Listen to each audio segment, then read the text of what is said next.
baduk. Saat bermain baduk, Sunso merasa gak kuat kedinginan. Lalu ia mengambil pisau. The Divine Move 2014. Film ini berasal dari Korea Selatan yang rilis pada tahun 2014. Di sini kita dikenalkan pemeran utamanya yaitu Taesok. Dia adalah pemain baduk yang cukup hebat. Diperlihatkan Taesok mengikuti lomba baduk di kotanya. Namun sayang, dia kalah di perlombaan itu. Saat berjalan pulang, Taesok bertemu dengan kakaknya dan dia meminta untuk bermain sekali lagi sambil melihat ke layar.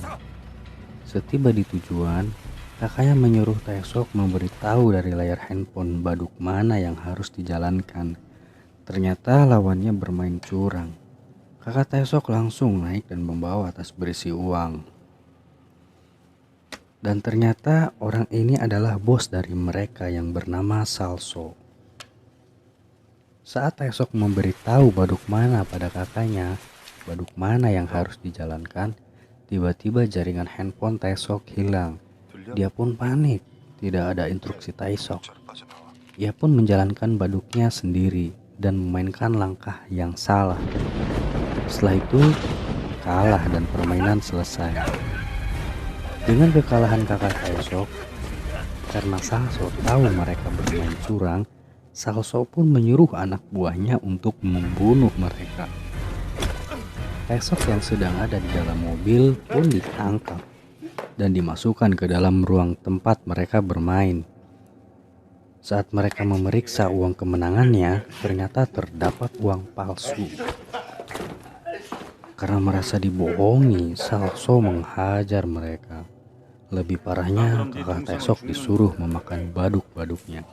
Kalau tidak, Salso akan membunuhnya. Ia pun memakannya. Namun tetap saja Salso membunuhnya. Tetapi Taesok tidak dibunuh. Malahan ia dijebak Salso dengan meletakkan pisau di tangan Taesok agar polisi mengira Taesoklah yang membunuh kakaknya. Kemudian Taesok masuk penjara. Saat di penjara, Taesok satu kamar dengan mafia. Mafia inilah yang membantu Taesok untuk balas dendam. Karena mafia ini tahu Taesok jago bermain baduk, Taesok langsung dipertemukan dengan kepala polisi yang ada di penjara itu. Karena polisi itu hobi bermain baduk dan mempunyai banyak prestasi. Bos mafia itu menyuruh Taesok taruhan bermain baduk dengan memberikan cek 10 juta won. Dan saat kesepakatan taruhan itu, jika Taesok menang, dia hanya meminta sebuah rokok, bir, dan waktu pribadinya. Dan polisi itu bertanya, lalu apa yang menjadi taruhanmu? Aku punya cek 10 juta won, jawab Taesok. Kemudian Taesok berhasil memenangkan taruhan itu. Setelah kemenangannya, hasil taruhan itu diberikan kepada bos mafia itu.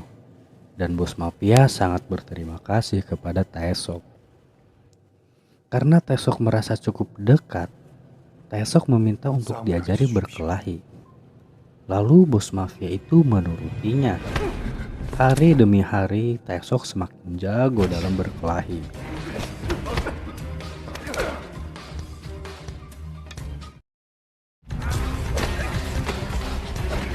Singkat cerita, Taesok keluar dari penjara itu, dan bos mafia itu memberikan mobil dan uang yang cukup banyak. Lalu Taesok menuju rumah kakaknya dan menemui anaknya, lalu memberikan uang. Lalu Taesok pergi untuk mencari para pembunuh kakaknya.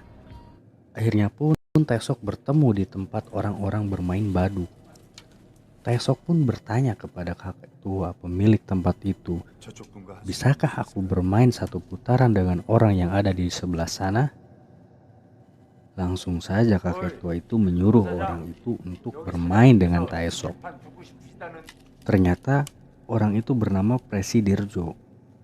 Presidirjo pun dengan senang hati melawannya. Rupanya Presidirjo itu tidak mengenali Taesok yang pernah dipukulinya. Taesok pun bermain dengannya dengan pura-pura kalah sampai habis uangnya.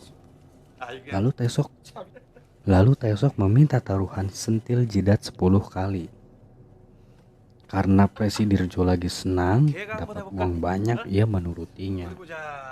Dengan tidak menyangka Presidirjo itu kalah. Taesok pun menyentilnya sampai dahinya merah. Sentilan kedua sampai berdarah dan terpental. Karena tak terima, Presidirjo mengeluarkan pisaunya dan perkelahian dimulai.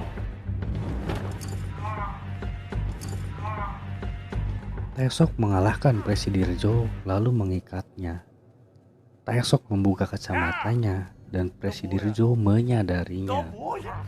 Presidirjo terus melakukan provokasi yang membuat Taesok marah. Akhirnya menyentilnya matanya sampai modar. Singkat cerita, Taesok mencari temannya yang bernama Gongsu. Saat berjalan dengan Gongsu, tiba-tiba melihat terdapat Pak Tua Buta bermain baduk. Dan Taesok pun tertarik untuk bermain. Saat bermain, Pak Tua itu berkata, "Mengapa seorang yang berkemampuan tinggi sepertimu ingin melawannya?" Sebenarnya Taesok ingin mengajak kerjasama melancarkan rencananya. Pak Tua itu menyetujuinya, tapi ada syaratnya. Ia meminta untuk diantarkan ke anaknya dan menanyakan kabarnya. Setelah itu, Pak Tua menuju rumah temannya untuk kerjasama dengan Taesok. Dengan bujukan Pak Tua itu, temannya mau bekerja sama. Singkat cerita, mereka mulai menyusun strategi. Di sini Gongsu membuat identitas palsu sebagai penyewa alat pembuatan film Witwi.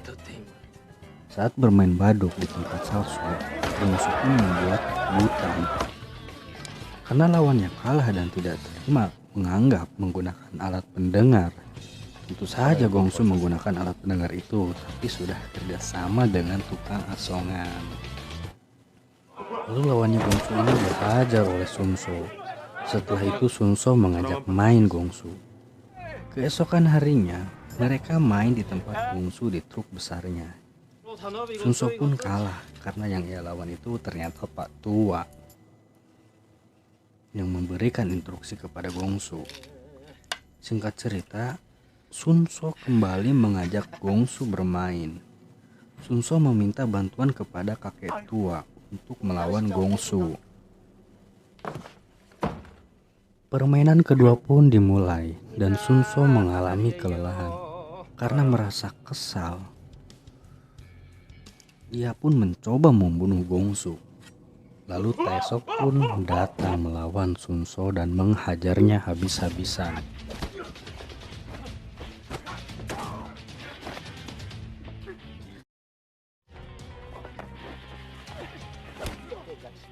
Rekan Sunso kakek tua itu pergi, namun tukang kayu menyadarinya dan langsung mengejarnya. Lalu mereka mengambil uang kemenangannya.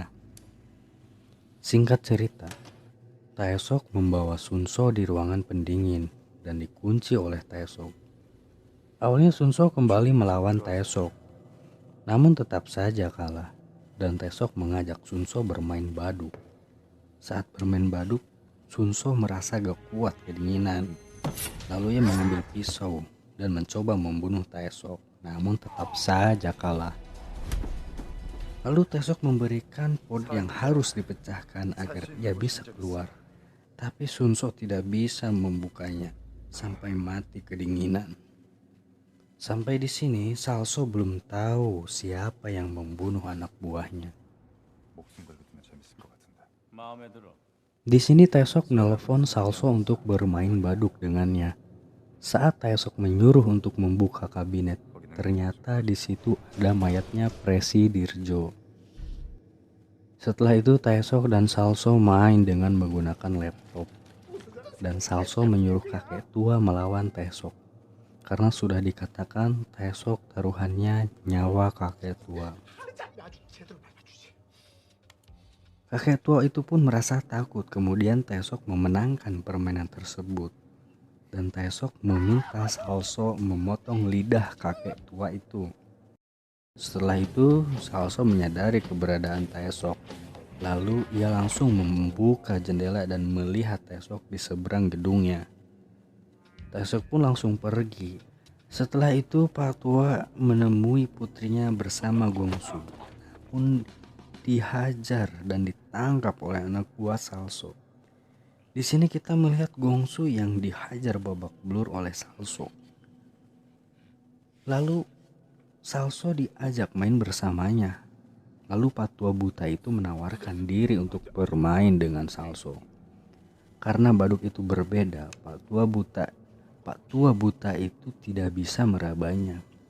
Ia pun putus asa, akhirnya mengeluarkan besi panjang dan mencoba membunuh Salso. Karena Salso bisa berkelahi, Salso pun menusuk besinya ke Pak Tua buta itu dan menusukkan tangannya juga.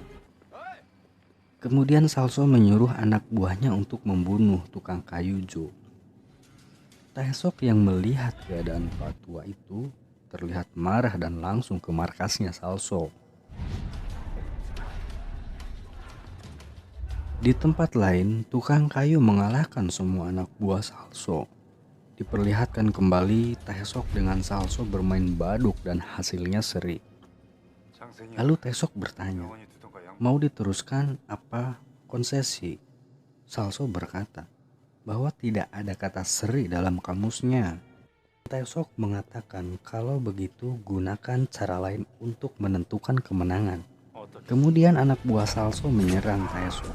Dengan kemampuan berkelahi di penjara, Taesok mengalahkan semua anak buah Salso. Di sini tinggallah Salso. Mereka berduel dengan sengit.